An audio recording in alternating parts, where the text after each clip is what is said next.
So pretty enormous Warhammer 40k rules leaks coming today. We've got some rather more specific details as to points and rules changes coming for every single faction in January, this time coming out from a couple of rather reliable sources. Looks like there's some rather cataclysmic changes here for some armies, and some things that are going to really help out some others.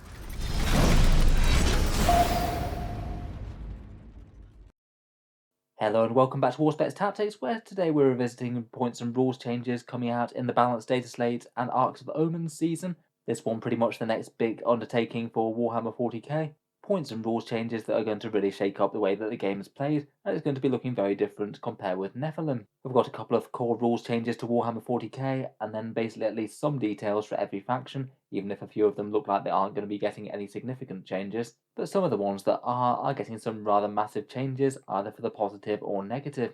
Let's talk through the league, some of the core changes to the game, and then go through each faction in turn. Starting off then, let's talk about the leaks themselves, and this video is basically made up of a bit of a composite leak from two different major sources. First off, posted publicly to Discord by a certain well-known respected fish-themed leaker. This guy came out with quite a lot of reliable information in the past for the Daemons and other things, and his source is a very trustworthy one who's also been right on numerous occasions. The other major source was a Death or Glory YouTube video. I believe that their channel might be associated with Motor City Mayhem, though I'll admit it's one that I've not really watched much before. I did notice that their YouTube video was up previously but has since been deleted. Quite a few people have already taken transcripts of that though and shared it to various different Warhammer competitive places, including the main Warhammer competitive Reddit thread. I have also thrown in a couple of other faction-specific leaks that corroborate with these two sources really quite well. It's just a little bit easier to tell the fact from the fiction when there's lots of sources coming out with very similar ideas. From what I understand, the reason that we're getting leaks for the Balanced Data Slate is that Games Workshop has apparently sent out a bunch of preview rules to some major Warhammer 40k tournament organisers and some of the content creators associated with them. Not something that I know anything about myself, of course. I guess they're people who are more directly affiliated with Games Workshop and have NDAs and things. I suspect that their rationale for sending them out is to help make some events just a little bit more streamlined, as they don't want some of Warhammer 40k's flagship events around the world basically getting kind of ruined by them throwing a curveball at the last minute and them not knowing whether or not to use the updated rules or not.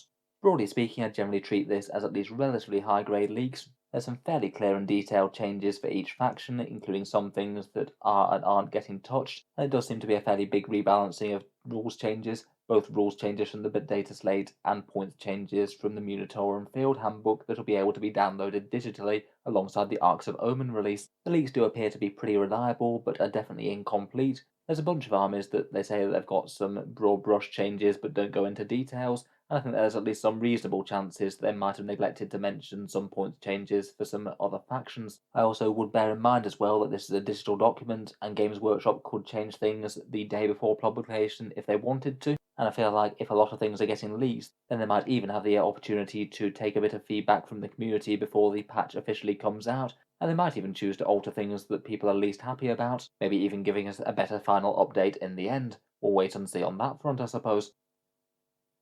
Let's get into it then, and we'll start with the biggest news and then go through each faction in turn and any details that we have for them. First up is the apparent date of the data slate. I guess that will be something that would be needed if Games Workshop's going to properly inform their tournament hosts, and apparently it's going to be out on the 14th of January, so I guess we'll expect things like the Arks of Omen mission pack and the Munitorum Field Manual points at roughly the same time. Apparently this will make things kind of awkward for the organisers of the Las Vegas Open. Apparently their rules cut-off is the 15th of January, so it does mean that you might see a very major update before one of the biggest Warhammer tournaments in the world, potentially not giving many people much chance to get their list together or get in any practice with it if they wanted to do well. Obviously not exactly a big deal for the vast majority of players around the world, but for people who are going to it, I did see a few concerns raised on the competitive 40k page and elsewhere that this does create a bit of a conflict of interest for anyone on the in-crowd with the content creators and the event organisers. If they get a few hints as to what's going to be changing in the data slate, they might have a whole load more prep time. I saw a rather good video on the Warhammer YouTube account that was formerly Wallace. He goes into a bit more detail as to how that's not exactly a great thing for the tournament on his channel, so fully recommend giving it a look if you want a bit more discussion around that. Otherwise, the two other major changes for Warhammer 40k is a change to aircraft and a change to Armour of Contempt. First up is a change to the balanced data slate, meaning that aircraft must start the game off the board, so you can't have them loitering around the back of your deployment zone and then jump up the board for a massive alpha strike turn 1. GW really do seem to have struggled to balance flyers in this edition. They either seem to be either auto-include or never taken. I feel like this nerf is perhaps mainly aimed at things like Tau Sun Sharks and maybe potentially things like Orc Wasbomb Blaster Jets. I feel like there aren't really all that many other races that tend to make big use of their flyers at the moment. I guess perhaps the Tyranid Harpy as well might be in the crosshairs. I feel that in general though, this again is probably just hitting flyers in general a little bit painfully and just hitting all the ones that don't get played as much as well. If they really consider flyers a problem, I just don't see why they wouldn't just adjust the points for the ones that they think are a bit overtuned, and don't hand out an effective nerf to a lot of other units that perhaps don't need it. I feel like the Imperial Guard Valkyrie might get caught by this, despite it being not exactly enormously great. It does seem like the Militarum Tempestus just can't really catch a break. Overall, I feel like that'd be quite a heavy nerf for flyers. It does mean that you're not really getting any particular advantage from their movement until turn 3, which seems a bit late. Particularly in the new mission pack, where everything gets strategic reserve for free, basically, you could be putting a lot more heavy and more efficient firepower in strategic reserve and still having it turn up in a good place to gun down the enemy turn 2. In more optimized lists, I would guess that we're probably going to see very few flyers, though of course the exact wording of this and whether or not there's any other advantages that aren't mentioned here would have to be taken into account. Finally, the other really big rumour from this is that Armour of Contempt apparently really is indeed gone. I made a video this morning about that, talking about a lot of rumours mentioning it. Having another couple of really quite big rumour sources come out and basically corroborate that does make me think that it seems even more likely now, and that one has implications for a whole ton of armies. Everything in power armor from Sisters to Grey Knights to Chaos Marines to standard ones. I guess that would just leave Leagues of Votann with the only one with that rule, as their void armor's baked into their codex. Overall will be a big durability nerf to the factions mentioned, and I kind of have mixed feelings about it going away. On the one hand, it did feel like a bit of a band-aid, and arbitrarily made AP-1 weapons kind of bad, but on the other hand, it did make AP-4 weapons a lot more relevant to have in the army, things like melter guns, and did make Marines feel just a little bit more indomitable, things that could slog up the middle of the board and not just get mown down by a bunch of AP-1 fire. I guess we might be going a bit back towards that previous state of affairs. Beyond that, for all the faction changes, it does seem to be a pretty clear story of pretty huge buffs to everything that was struggling before, fairly major nerfs for the armies that were doing very well in tournaments and things, and some really quite big buffs for the ones that were doing worse like Admech and Space Marines. In the middle, either no changes have been made at all, or a few sparing things to certain key units. First up with Space Marines, of course, we mentioned they've lost Armour of Contempt. That's some of the biggest news for them, will definitely make them a lot easier to kill on the board. Not exactly the most helpful thing for an army that already wasn't doing too well, but supposedly this is going to be kind of balanced out by points and rule changes. I guess for Marines specifically, we might be going back to the era of everyone wanting to take Storm Shields wherever you can take them. I feel like while Armour of Contempt existed, they were kind of a bit take or leave. Not mandatory, but you'd often want to take them to safeguard the best investment and guard against AP 0 or really high AP stuff. Now I feel like they're going to be just taken automatically all the time. Otherwise, there wasn't a whole load of actual specific details for the Space Marine points buffs, but apparently they're going to be fairly comprehensive, the vast majority of things in the Codex getting some sort of points decrease or improvement, and Games Workshop seem to be rolling out their free war gear program even more. A lot of units getting their guns and upgrades free, in a similar sort of way to things like Death Guard Plague Marines or the Assault Marines in a previous update. I think one that was previously mentioned in the Death or Glory video was 40 points Plasma Inceptors. If that's really true, then that'd be really quite a big deal. Plasma Inceptors were a pretty scary threat towards the start of the edition. That would be definitely in the territory where they're just deleting things wholesale all over the place again, particularly any elite infantry that's in a squad size of more than 5. I guess that in general quite a lot of Marines would need a decent points cut just to compensate for Armour of Contempt. A whole load of their datasheets seemed kind of overcosted even with it, so I would guess that lots of other units in the Codex are going to be getting some seriously impressive points buffs, and will be able to be putting a whole load more Marines on the table. Otherwise, another thing mentioned by both sources was that the troops choices in Space Marines would make objectives sticky. Basically the idea that if you've captured an objective, it remains yours until your opponent gets to take it again. So say for example a Marine troops choice could take an objective and then go off and fight the enemy, and the objective will remain the Marine player's control until the enemy can take you off it again. It is pretty interesting, certainly adds a fair bit of flexibility and manoeuvrability for Marines, and allows them to play a bit more aggressively if they want to. Certainly will give Space Marines a bit more interest in taking troops, even if they have that less restrictive Arks of Omen detachment. Otherwise, beyond that, there's little news on any chapter-specific units getting any buffs or nerfs. I guess I wouldn't be too surprised to see at least a fair few units go down in cost, given losing Armour of Contempt, but I guess we'll wait and see on that score. I feel like a fair amount of the chapter-specific stuff wasn't terrible, but could be a little bit underpowered if they do lose Armour of Contempt maybe. We did also have that rumour as well about the Codex Compliance Space Marine chapters getting some new rules sometime soon, things like new rules for Ultramarines and White Scars and friends. No idea when that would happen, or even if it is 100% happening before the end of 9th edition. I guess that could potentially provide another power boost for Marines. Overall, I suspect that we're going to have to wait to see the points cost to see the power of the Space Marines in the new rules. I'd imagine that the points costs are going to be on the fairly significant side though.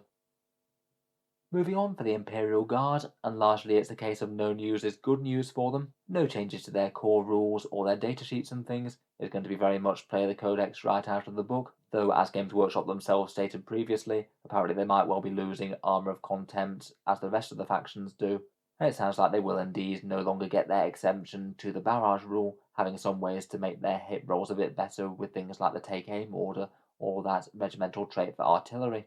Even with those changes though, or lack of datasheet buffs, the Codex is looking very strong just on raw power alone.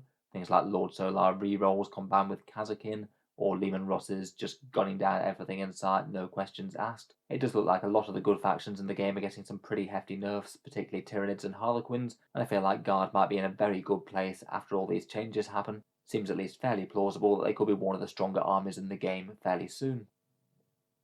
Moving on, we've got the Sisters of Battle. Again, they'd be losing Armour of Contempt, a definite durability nerf. A lot of their fairly cheap power armoured units won't be surviving in terrain quite as easily as they were now. And it's kind of bad news for anything with a 2+ save, like say those Paragon Warsuits. It does seem to be broadly bad changes for their power in general. Apparently they're going to be getting some minor secondary nerfs. Their ones really are quite easy, like that one where you can just farm some Miracle Dice actions the entire game long, and the one where you just hold one objective near your deployment zone. Both of those do feel really quite easy compared with some armies, and also there's apparently some unfavourable points changes, around 1 or 2 points on units like Retributors, Zephyrim, Repentia, and a few small nerfs to certain characters. Wouldn't be too surprised to see Morven Val on that list. Overall, in general, Sisters have been doing really quite well recently. Not surprised that Games Workshop have toned them down a little bit. I do kind of wonder if 3 nerfs all in one go might be a little bit too much though. Armour of Contempt, secondaries, and points increases to some of their best units really would be a fair amount of tough stuff to swallow all at once.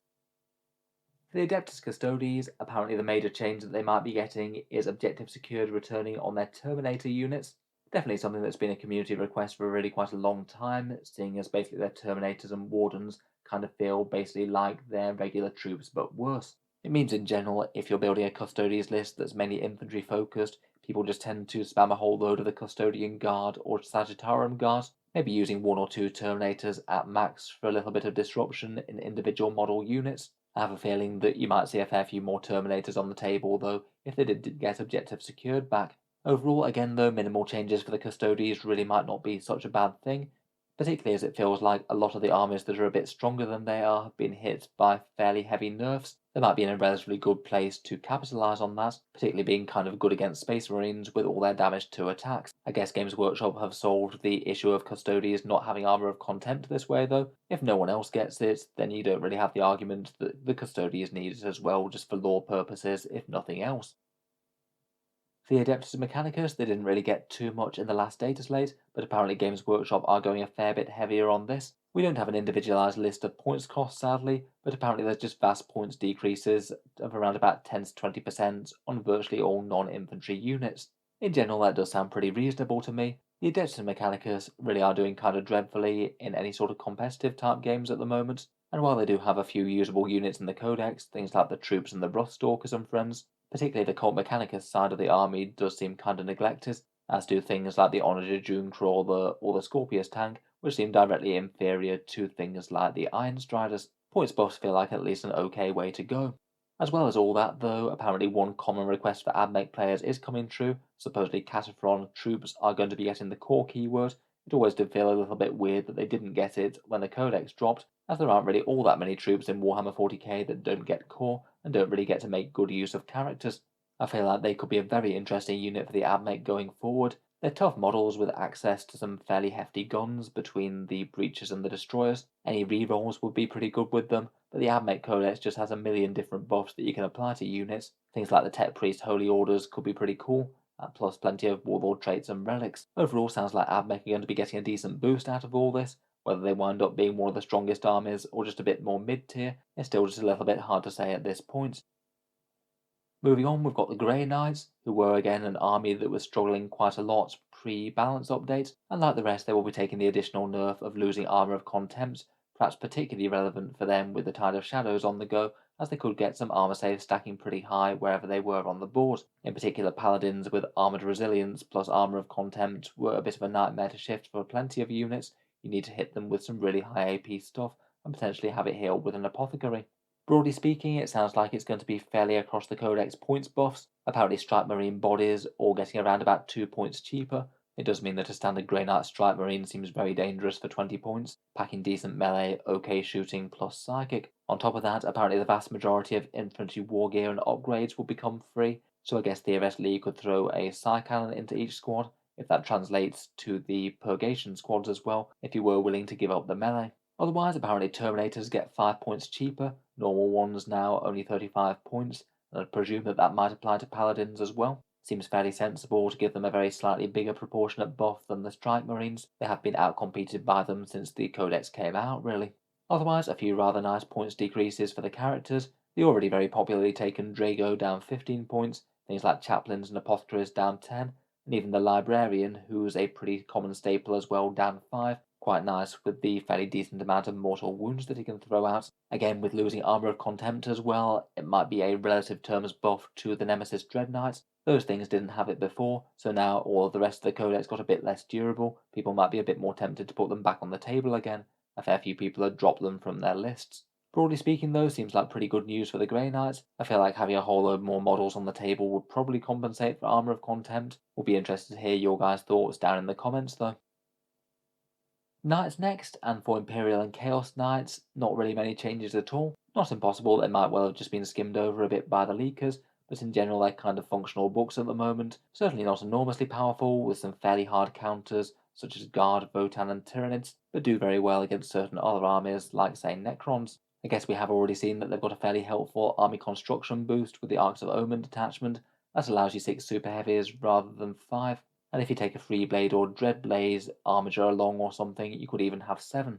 Out of the two, I feel like Chaos Knights are maybe struggling a bit more than the Imperials. Again, though, with so many nerfs flying around for quite a few factions, I feel like they might well come out of it quite well just by being left untouched. There do seem to be a fair amount of fairly hefty nerfs in the update. For Chaos Demons, it's some good news and some bad. If this turns out to be right, though, then I do quite like what Games Workshop's done with this. They did feel to me like an army where Flamers were basically the one problem unit of the Codex. Everything else was kind of fine, and arguably quite a lot of the data sheets were underpowered.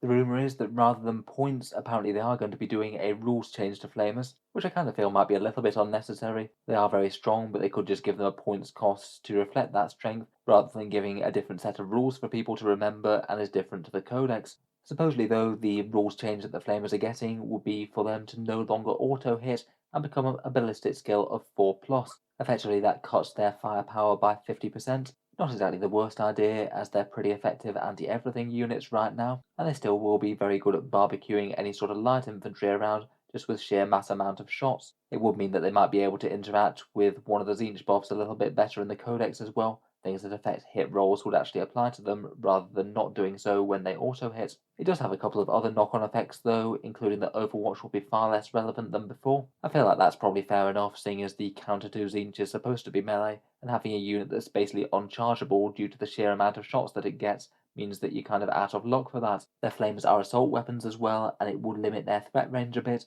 Advancing and firing would actually give them a 2-hit penalty, which currently it doesn't. Overall, basically decently less dangerous, but still just as durable as they were before. They're still a 25-point model with a 3+ demon invul save against shooting, which still means that they're going to be a massive pain to gun down for certain armies. They're just not going to be hoovering away quite as much of the enemy army, and I feel like this probably takes them out of the auto-include territory where every single list spams several big units of 5 or more of them. Otherwise though, apparently for the rest of the Demons changes, it's broadly going to be buffs. A bunch of different datasheets getting a serious points boost, things like Fleshhounds dropping 4 points, Beasts of Nurgle by 10, 10 points off Skull Cannons, 5 points off Blood Crushers, 1 point off Pink Horrors, 20 points off Great Unclean One and Rotigus, 2 points off Plague Bearers, and 5 points off Plague Drones. It really does seem that Games Workshop want to make Nurgle a fair bit better, and a few underused corn units as well. I think the general take from Chaos Demons was that Nurgle really seemed to be the most underpowered when the Codex dropped,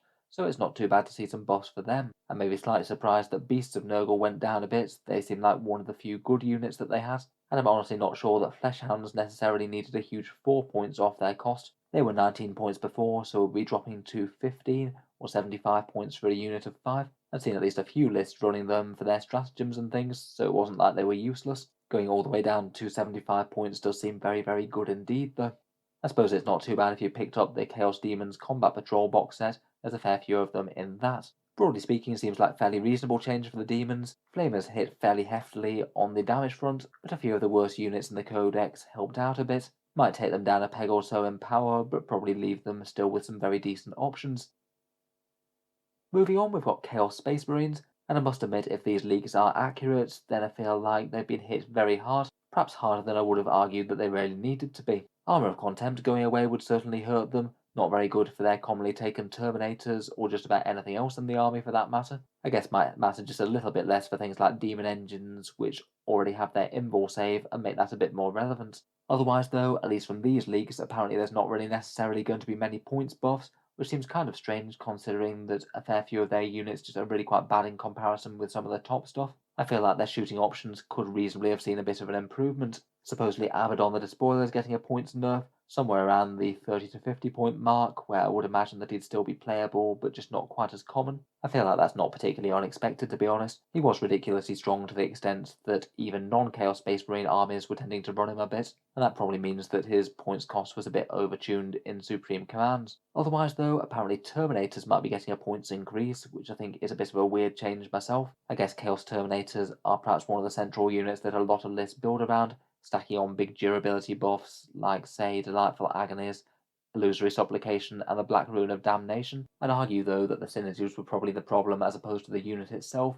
I feel like perhaps breaking some part of that super mega defensive synergy might be one of the better things to do, even if they got forbidden from using something like the Black Rune of Damnation.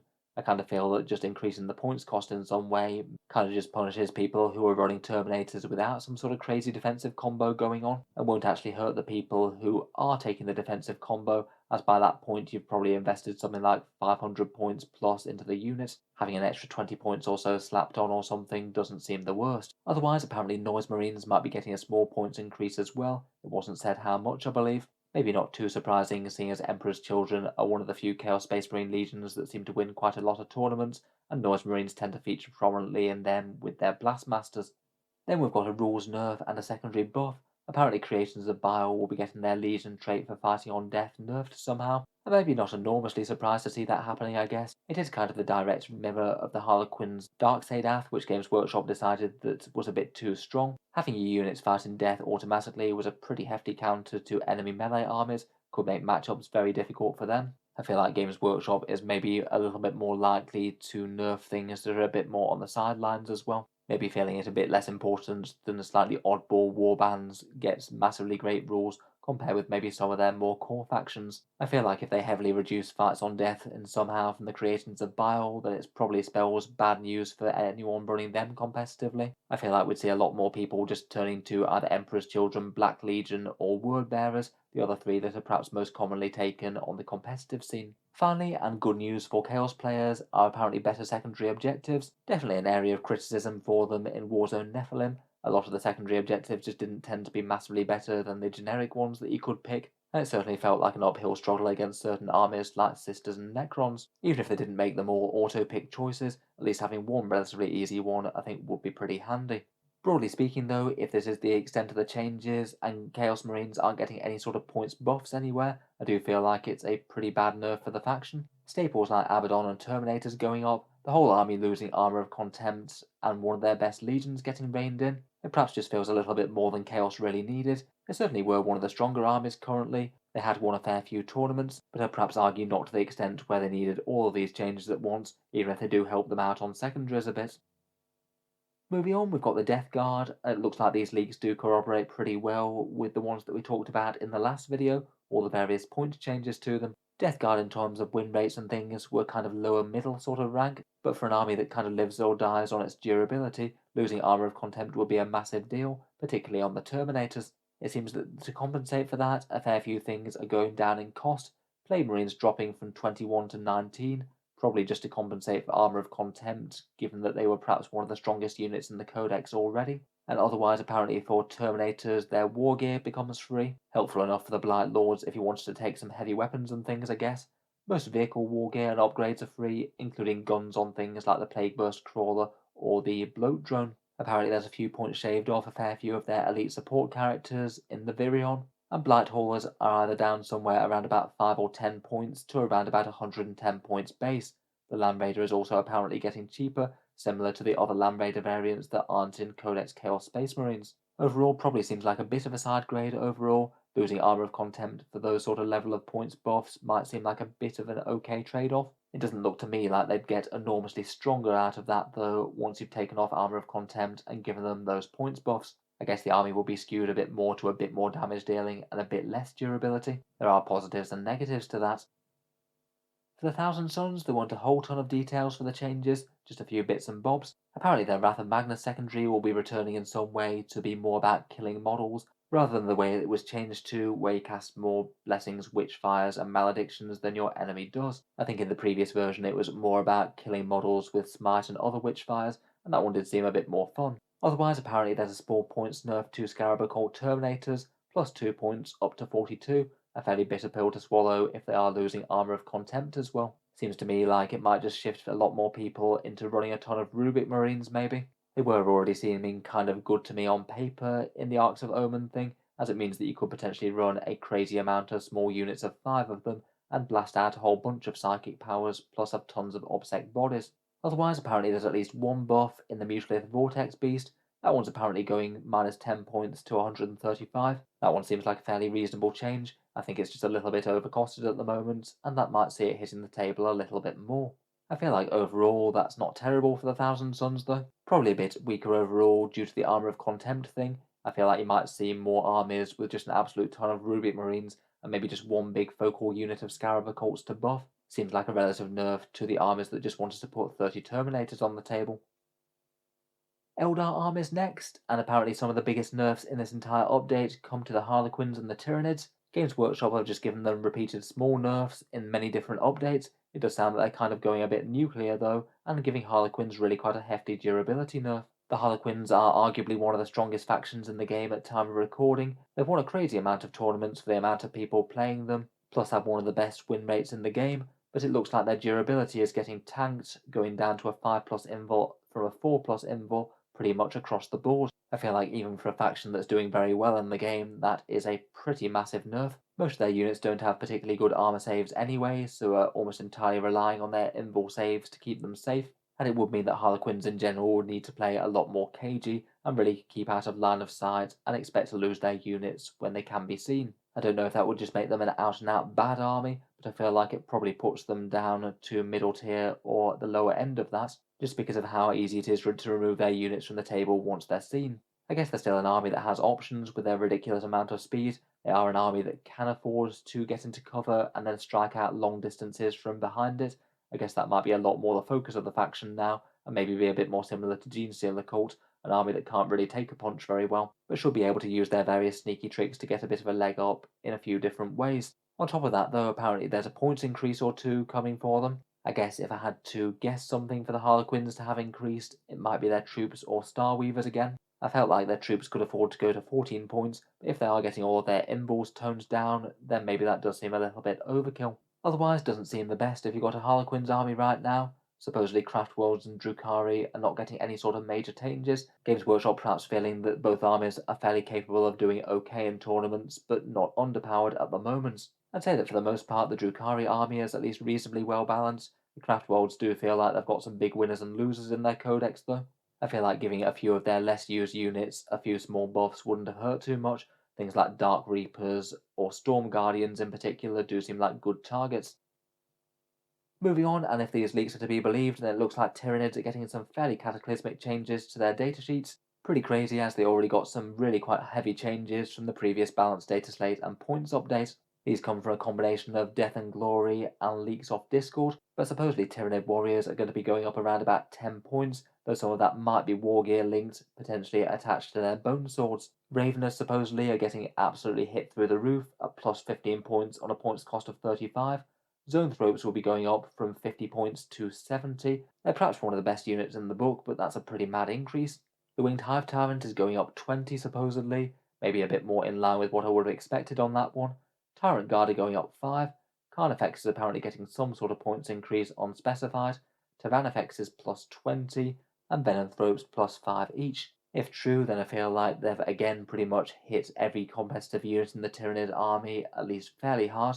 I can't help but think just a bit more powerfully than they really needed to. With their previous nerfs, Tyranids had gone down from something like a 65 to 70% win rate to around about 55. I don't really feel that they were all that far away from being balanced. I think I would have done a swathe of slightly smaller points nerfs if it were me. Put up a bunch of things an extra 5 points or so, and I feel like you would have had them in a bit more of a happy place. For Tyranid players, apparently this isn't all though. Apparently Overrun now becomes core only, so you can't use that on a Winged Hive Tyrant to jump them in and out of Tyrant Guard. That one seems sensible enough. I feel like that one was a bit gamey and not really feeling like it was working as intended. And perhaps slightly surprisingly, they say that Spore Mines now cost reinforcement points for things like Biovores, Spore Assists, and Harpies, things that spawn them for free. That would be a seriously major nerf to those type of units. They're just too much to really be buying in at 10 points per model. Seems a bit weird for the Spore Assist in particular, seeing as it's got no way of throwing out mortal wounds as an alternative to that. I feel like all of those things are probably things that you could have just increased the points cost of the units for, rather than forcing you to pay for really quite overcosted Spore Mines at 10 points. Overall, if those are true, it looks like a very bad time for the Tyranids indeed. It's not like they don't have other options in their codex, they've got a fair amount of things that do work okay. I feel like similar to Harlequins though, they're probably going to be on the lower end of the power scale rather than the upper end after this. A whole lot of units have got nerfed, it's not just a few. Genestealer Cult next, and it looks like fairly light touch changes for these, at least for the ones that were mentioned. The only ones that were rumours were the Atalan Jackal bikes going up plus 3 points to 15 each, the Aberrants going down 3, and most of the characters dropping by a little bit. I'm not really too surprised to not see some seismic changes for Genestealer Cults. The vast majority of the army does at least seem playable, even if it's a fairly skilled army to use and not the easiest beginner faction. The bikes going from 12 all the way up to 15 I feel is maybe a bit unnecessary. Maybe a 1 or 2 point increase might not have been the worst for those. I still feel like they're going to be usable enough though for a couple of small screening units, as opposed to doing what some lists were doing, which was kind of using them as mainline damage dealers and taking a crazy number of them. I think the Aberrant change is pretty in line with what I'd expected though. At 30 points they just feel a bit too overcosted to be bothering with really. Going down to 28 or 27 or so does seem like it's a bit more in line with their abilities. Finally, the characters going down around about 10% is pretty nice. I don't know whether they'll be targeting specific characters for that. Lots of Genestealer Cult lists tend to run pretty character heavy though, so can't help but think that they're going to be saving at least a few points there, and that should overall be a bit of a small buff to the faction in general. Out of ones that I think most need the attention will probably be things like the Jackal Alphas and the Reductus Saboteur. Both of those just seem a bit overcosted with what they bring to the Uprising. Overall though, looks like broadly good changes for the Genestealer Cults. I feel like they might be in a bit of a better position than they were before, with some of the top dogs getting hit very hard. And also Armour of Contempt going for the game will help out really quite a lot of their lower AP attacks.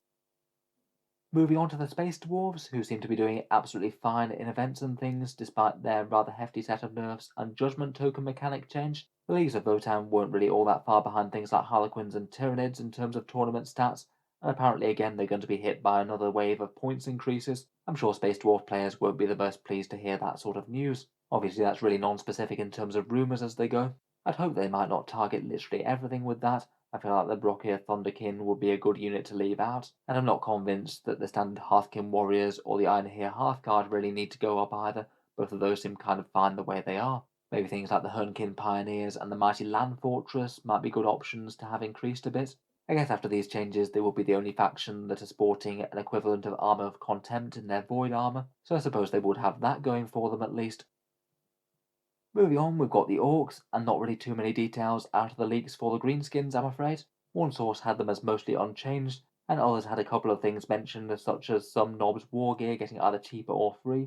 Maybe you might be able to get some free power claws on the go potentially. And another rumour had some flash kits going down a little, certainly a unit that could use a bit of a hand compared with the rest, I feel. At the moment, the top Ork lists aren't doing dreadfully. The factions may be hovering around about lower mid-tier in 40k right now, but it does feel like a codex where it's a bit of a solved puzzle. The best lists tend to run a lot of things like battle wagons, kill rigs, squig hog boys, maybe a plane or two, and a few melee units to have jumping out of the transports. There's just a whole load of the Orc Codex that just feels underwhelming compared with those choices, and I feel like they could probably go through a lot of the Orc Codex and maybe just take a point or two off a lot of units and create a bit more of a well internally balanced codex. I suppose Armor of Contempt going away will be good for them, with things like choppers being in plentiful supply and Orcs. That will be quite nice for dealing with Space Marines, I suppose.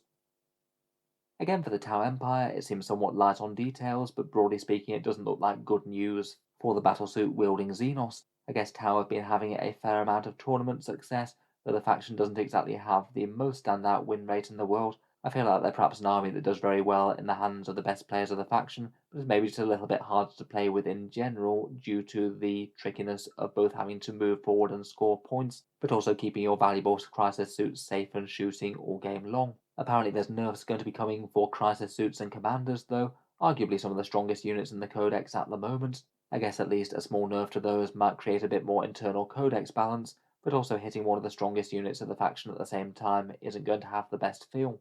Apparently crisis suits will be going up a further 5 points, probably not unplayably bad, but really meaning that you even more want to put them in a castle and build around them with some big HQ buffs, otherwise the whole thing's just not going to be as worth it. Furthermore, apparently for some reason crews are going up by a point. Not really sure if that was the most necessary change myself, particularly with troops apparently not being mandatory in the new mission set. Tau was certainly one of the factions that tended to take absolute bare minimum troops in the first place, perhaps an indication that they'd ideally like to be taking less if those restrictions were lifted. So I feel like a combination of making troops non-mandatory and also nerfing them is going to mean that Tau players just don't see any troops on the board. You could even just replace the role of Kroot with their Kroot Hounds, really cheap and effective expendable units. Otherwise, the very popular Sun Sharks for competitive Tau lists will be affected by the flyer nerf, having to start off the board, and that's really going to hamper their ability to alpha strike the enemy with their guns and bombs. Overall, if these changes are right and there aren't anything else to compensate, I think it will be pretty bad news for the Tau Empire in general. I guess you might see a few more lists pivoting towards things like Hammerheads and Riptides. They do seem to be both making their appearance in at least a few tournament lists. Finally, for the Necrons, apparently Games Workshop are supposedly going to be keeping them to fairly minimal changes, which I do think is kind of reasonable enough again. Broadly speaking, Necrons and Nephilim have been doing really well, partly thanks due to the Silent King and their Obsec dynasty, but in particular due to their spectacularly easy secondaries in their games when they're on top, often scoring crazy things like 100 points. I feel like having secondaries that were almost so aggressively easy that other armies had to really try and go to them and try and table them or they'll lose is not the best thing for the game, so I feel like turning them down a bit is pretty reasonable. I feel like bringing them into line though will really shine a light as to how good the actual army's combat capabilities are and whether or not it's going to be powerful enough to face up to the other threats. I feel like with all the other nerfs that several other factions have got, I'm not saying that they're going to be bottom of the barrel or anything like that, but again could be an army that's on the lower side of middling as opposed to the higher side. There didn't seem to be anything in particular mentioned for any buffs for struggling units, so I guess their army's actual damage dealing power probably won't be touched. So overall, a pretty interesting set of leaks there, I must admit. If all these do turn out to be accurate, then it looks like Games Workshop probably wouldn't be accused of being too light touch with this one. Probably the opposite, if anything. Just from initial reactions, I can't help but think that this probably isn't going to make the game more balanced overall. I feel like they might have over-egged it with nerfing the top armies and buffing the weakest, and I must admit I would have quite liked to see a few more changes to the more middling armies to try and make more of their units relevant. Really, it is kind of hard to make any sort of massive sweeping judgments though, seeing as we don't know a whole bunch of their points changes, and we don't even 100% know if these are missing some crucial details. Still definitely a lot of question marks. I feel like perhaps out of the armies mentioned though, Imperial Guard, if they aren't getting any sort of changes after their codex drop, might well be one of the very strongest armies in the game. Their sheer amount of damage output they can get with Lehman Russes was already looking pretty scary. Never mind if you got the opportunity to spam them in the new Arks of Omen detachment, plus a bunch of their strongest armies in Warhammer are getting way weaker. Might be a good time for armies like Custodians and Imperial Knights. They weren't doing too badly before, and it looks like a lot of their competitors got nerfed heftily. Kind of hard to judge things like Admech and Marines points changes too. It might well that Games Workshop's given them enough good stuff that they get right to the top of the meta again, but until we know the actual points changes and see some armies theorised with lists and things, I feel like it's going to be really hard to judge on that front. Let me know your thoughts though. Do you feel like these changes are overall good or bad for the game? And what things do you particularly like or dislike about what they've done? Always interested to hear other takes or any further information that I might have missed in the video. Please let me know down in the comments. If you've enjoyed the video, then feel free to subscribe to Auspex Tactics. I'll certainly keep the regular 40k updates coming. I do tend to post new stuff just about every day. Otherwise, I would just like to quickly mention that Auspex Tactics does have a Patreon page as well, and that's how I can afford to keep on making videos like this quite so regularly, with the big higher effort 40k rules updates that touch on every army. If you are finding the videos useful at all and you'd like to help keep them coming, the Patreon page is linked in the video description. It is what allows me to keep on doing this. Channel patrons do get a few advantages, seeing certain videos early, regular votes to see what sort of things come next on the channel, and automatic entry into the regular prize giveaways with a chance to win some big model kits each month. If any of that sounds good to you, or you'd just like to help support, the link is down in the video description. In any case, a massive thank you for listening, and I'll hope to see you guys next time.